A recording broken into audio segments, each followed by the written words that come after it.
Assalamualaikum. Welcome to all. I hope you all are doing well. So today our topic is about educational psychology. तालीमी नफ्सियात क्या है? तो अगर आप हमारे चैनल पर नहीं हो तो सबसे पहले हमारे चैनल को सब्सक्राइब कर दीजिए और बेल आइकन दबा दीजिए ताकि हर आने वाली नई वीडियो का नोटिफिकेशन आप तक पहुंच जाए. So let's start with our topic. आज का हमारा टॉपिक है एजुकेशनल साइकोलॉजी. बेसिक कंटेंट्स जो हम इसमें डिस्कस करेंगे वो हैं. सबसे पहले हम देखेंगे कि एजुकेशनल साइकोलॉजी है क्या, इस वर्ड का मीनिंग, डेफिनेशन, एक्सप्लेनेशन. देन हम चेक करेंगे स्कोप ऑफ एजुकेशनल साइकोलॉजी. एक और टॉपिक इसमें मैंने इंक्लूड किया है वो है aim of educational psychology. So start करते हैं हम. पार्ट 1 है हमारा what is educational psychology. Educational psychology जो टर्म है ये 2 वर्ड से बनी है, एक एजुकेशनल एक साइकोलॉजी. अब हम इसमें चेक करते हैं इसकी डेफिनेशंस, इसकी एक्सप्लेनेशन क्या है. Branch of psychology concern with the scientific study of human behaviour. Basically जो एजुकेशनल साइकोलॉजी है ये अप्लाइड साइकोलॉजी में आती है जो ह्यूमन बिहेवियर की स्टडी करती है. ह्यूमन बिहेवियर की स्टडी अब किस चीज़ में करती है? लर्निंग में. वो मतलब ह्यूमन लर्न कैसे करते हैं, कौन सी चीज़ें, कौन से फैक्टर उनकी लर्निंग को इफ़ेक्ट करते हैं, ये सारी चीज़ें हम एजुकेशनल साइकोलॉजी में देखते हैं. सेकंड जो हमारी डेफिनेशन है उसमें लिखा हुआ है कि the study of learning process from both cognitive and behavioural perspective. अब कॉग्निटिव में जो होता है ये हमारी माइंड होता है, लाइक हमारी मेमोरी, हमारी क्रिएटिविटी. कॉग्निटिव में हम ये चीज़ें देखते हैं, जबकि बिहेवियर हमारे माइंड और हमारे बिहेवियर का जो रिलेशन है उसको बिहेवियरल पर्सपेक्टिव कहते हैं कि कैसे हमारी इन्वायरमेंट, हमारा माइंड, ये चीज़ें हमारी स्टडी को, हमारी लर्निंग को इफ़ेक्ट करती हैं. ये चीज़ें हम इसमें देखेंगे. और थर्ड क्या है जी? It is a study of individual difference. Individual difference क्या होता है जी? इनफरादी फ़र्क. अब इसमें हम देखते हैं मैन टू मैन वेरी करती हैं चीज़ें. लोगों के इन्वायरमेंट चेंज होते हैं तो उनकी लर्निंग भी चेंज होती है. लोगों के बैकग्राउंड, उनकी हेरिडिटी, ये सारी चीज़ें लर्निंग पे इफ़ेक्ट करती हैं.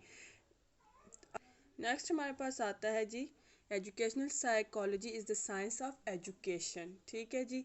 फिर नीचे क्या कहता है? The educational psychology is a behaviour science with 2 main reference, एक human behaviour and education. Human behaviour और एजुकेशन कैसे रिलेट करते हैं? आपकी इन्वायरमेंट आपका बिहेवियर बनाती है. बिहेवियर और लर्निंग पे मैंने एक वीडियो डाली है, आप वो भी चेक कीजिएगा. आपका बिहेवियर जो है वो आपकी पर्सनैलिटी बनाता है और ये आपकी एजुकेशन और आपका बिहेवियर, ये दोनों चीज़ें बहुत रिलेट करती हैं. अब हम स्किनर की डेफिनेशन देखते हैं कि स्किनर क्या कहता है कि educational psychology deals with the behaviour of human being in educational situation.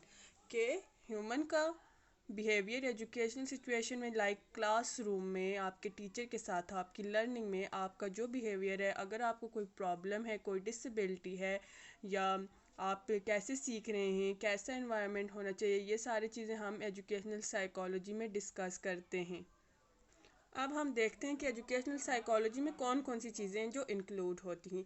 Educational psychology involve the study of how people learn including topics such as instructional process. एक टीचर का इंस्ट्रक्शनल प्रोसेस, टीचर कैसा है, कैसे पढ़ा रहा है, किस तरीके से इंस्ट्रक्शंस दे रहा है. उसके अलावा आपकी इन्वायरमेंट है, वहाँ से भी आप लर्न करते हैं, वो कैसी अब्यूसिव है, अच्छी है. ये सारी चीज़ें भी आपकी लर्निंग पे बहुत ज़्यादा इफ़ेक्ट करती हैं. Individual difference in learning. Individual difference मैंने पीछे एक्सप्लेन किया है. फिर गिफ्टेड लर्नर्स होते हैं. फिर लर्निंग डिसएबिलिटीज़ होती हैं जिनको सीखने में मसला हो रहा होता है. और स्टूडेंट आउटकम, स्टूडेंट किस तरह का आउटकम आपको दे रहे हैं, क्या वो सीख रहे हैं, क्या वो नहीं सीख रहे, कौन से फैक्टर्स हैं जिनकी वजह से वो नहीं सीख रहे, और कौन से फैक्टर्स हैं जो उनकी लर्निंग में उनको हेल्प कर रहे हैं, इम्प्रूव कर रहे हैं. ये सारी चीज़ें हम एजुकेशनल साइकोलॉजी में देखते हैं. अच्छा जी, तो अब हम डिस्कस करेंगे जी main goal of educational psychology कौन से हैं. Understanding, predicting and controlling behaviour in learning situation. Understand करना, प्रिडिक्ट करना और कंट्रोल करना. किसको? बिहेवियर को. बिहेवियर हमारा क्या होता है? इसमें हमारे स्किल्स, एटीट्यूड, लर्निंग, ये चीज़ें आती हैं. एक लर्निंग सिचुएशन में हमें ये चीज़ें देखनी हैं. फिर उसके बाद है जी लर्निंग सिचुएशन इंक्लूड्स. अब लर्निंग सिचुएशन में क्या क्या चीज़ें आती हैं ये देखें. टीचर है, लर्नर है, classroom, environment and evaluation of their interaction. फिर उसके बाद नीचे है जी इंस्ट्रक्शनल प्लानिंग्स. इंस्ट्रक्शनल प्लानिंग्स किस तरह से आपने इंस्ट्रक्शंस देनी है, किस तरह से जो है बेटर वे होगा, एक इफ़ेक्टिव वे होगा लर्निंग का, ये सारी प्लानिंग्स एजुकेशनल साइकोलॉजी में आती हैं। अब हम मूव करते हैं जी, नेक्स्ट हमारा जो है सब टॉपिक है वो है जी स्कोप ऑफ एजुकेशनल साइकोलॉजी, के अब एजुकेशनल साइकोलॉजी के क्या स्कोप हैं, इसमें क्या क्या चीज़ें इन्वॉल्व हैं। सबसे पहले जी एजुकेशनल साइकोलॉजी में हम देखते हैं ह्यूमन बिहेवियर। ह्यूमन बिहेवियर हमारा जो है कि कैसे ह्यूमन बिहेव करते हैं। अब बिहेवियर पता है किन किन चीज़ों पे, हमारे इन्वायरमेंट का बहुत ज़्यादा इफ़ेक्ट होता है हमारे बिहेवियर पे। अगर हम अच्छी इन्वायरमेंट में, अगर अच्छी तरबियत में रहे हों तो हमारा बिहेवियर पॉजिटिव होगा और हमारी लर्निंग भी पॉजिटिव होगी। सेकंड चीज़ जो है हमारे पास वो है जी ग्रोथ एंड डेवलपमेंट। अब ग्रोथ हमारी क्या होती है और डेवलपमेंट जो होती है वो ब्रेन की होती है, और ग्रोथ जो होती है हमारी फिज़िकली जो बढ़ना वो चीज़ होती है ग्रोथ। अब हमारी फिज़िकली बढ़ना भी और हमारा मेंटली बढ़ना भी हमारी एजुकेशन, हमारी लर्निंग पे बहुत ज़्यादा इफ़ेक्ट करता है। थर्ड चीज़ है हमारे पास लर्निंग प्रोसेस। फिर है जी लर्निंग एक्सपीरियंसेस। अब लर्निंग एक्सपीरियंसेस को अगर मैं एक्सप्लेन करूँ तो इसमें आता है कि हमने कहाँ से सीखा, कैसे सीखा। वही बात है, अब्यूसिव इन्वायरमेंट से सीखा या किसी अच्छी इन्वायरमेंट से सीखा।